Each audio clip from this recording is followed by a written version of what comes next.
Muhammad wafudde nnyo musajja wattu. How? Wabeereyo lwanga 17 tulabeyo omusiiwuufu w'empisa alinnyayo. Ngenda kuliisa omupiira guno ogulye gwonna. Nabadde sinnabiraba abaana b'omufu ne bataziika kitaabwe.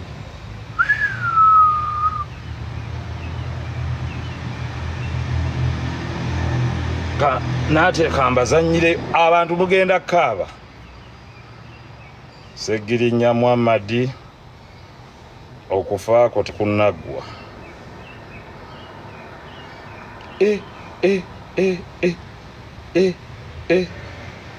Ne muddira ne mugenda ne mumanyira abantu gye yafiiriddwa.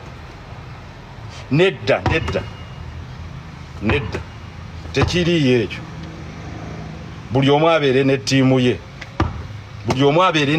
ye. Tetuyinza kukkiriza abantu but there is something wrong. Buli omu azimba eyiye. How do you humiliate the mother of someone ajjanjabye omwana we for over 1 year? Basebo ne banyabo basiba Segirinya Muhammad. Segirinya Muhammad ogenda okulayira. Yava Nairobi nga mulwadde. Nga ffenna kitugamba nti maybe kumumma beyiro kyamugaana okugenda okweyongerayo okubujjanjabi naye Segirinya yali mulwadde even before swearing in. Of course okunoogattako stress gye yafuna musajja wattu eye kooti naki noogattako musiba nga yakava Netherlands. Sebo n'owulira omuntu omusiru ng'avaayo aga nti ekyase Segirinya kye kino. Of course they are contributing factors, but there is no single individual that is responsible for the death of Segirinya. No. Sebo ne mugenda ne muyimirira maka g'omugenzi ne mugaa nti mayiti ye tejja kufuluma, mumuswalidde swale ey'ekitundu tetegeerekeka. Tekisoboka. Awo twawudde ebino bikoma ku mulembe gwa Museveni gw'oyimirizaawo buno obujega. It cannot happen.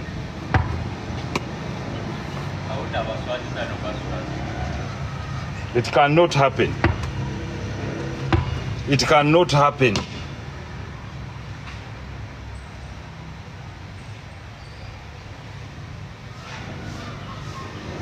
Segirinya had underlying causes. Yalina obulwadde obulala obwali bumuluma ekyabwongeza, and this is the reality. Everyone knows fenna abali close to him. Naye ekyabwongeza kyali simple nti denying him medical attention, and we all spoke about it. But what right does it give you ogenda okudenying abaana ba Segirinya okuziika kitaabwe? Bano, these people bagenda kulabirira abaana abo. These are people that abandon children of people. Nga bamaze okufa tebalina mukwano.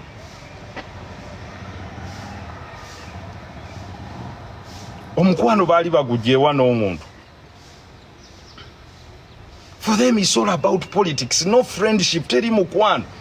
Politicking, sloganeering, walalalala wolokoso.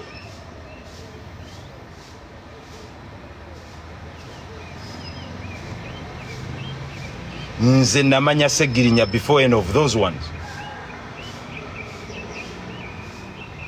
I helped Segirinya. Segirinya bamusiba ku musango kwa TV fe twamujjayo ku bail, nze yasasula ne sente. See people just going to lwakuba tusirikidde ebintu bingi. If we release the voices of this guy bye yayogera ng'ali mu ddwaliro in Netherlands, you cannot believe. Nene mukwate ebifaananyi by'obusajja bwe ne mubireleasinga to the public. What justification are you trying to do? Nti mukutte ebifaananyi bya Segirinya ebya private parts ne mubireleasinga to the public. We all know, we all saw. that his internal organs were rotting, and that's the time you said he was not sick. Waliwo ne yatuuka okugamba nti ayagala ennyo omwana okusinga amuzaala abayagala mmulya. So there are those that loved Segirinya more than the mother. Those are cannibals.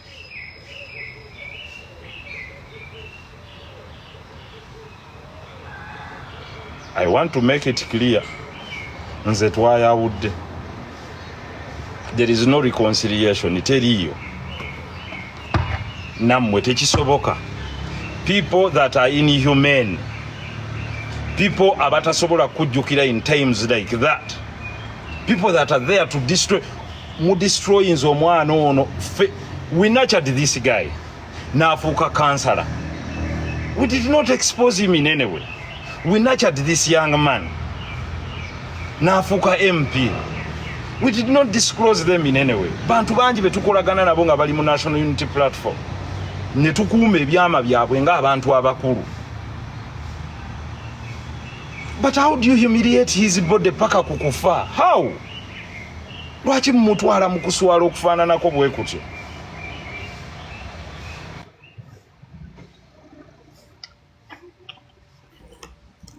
Job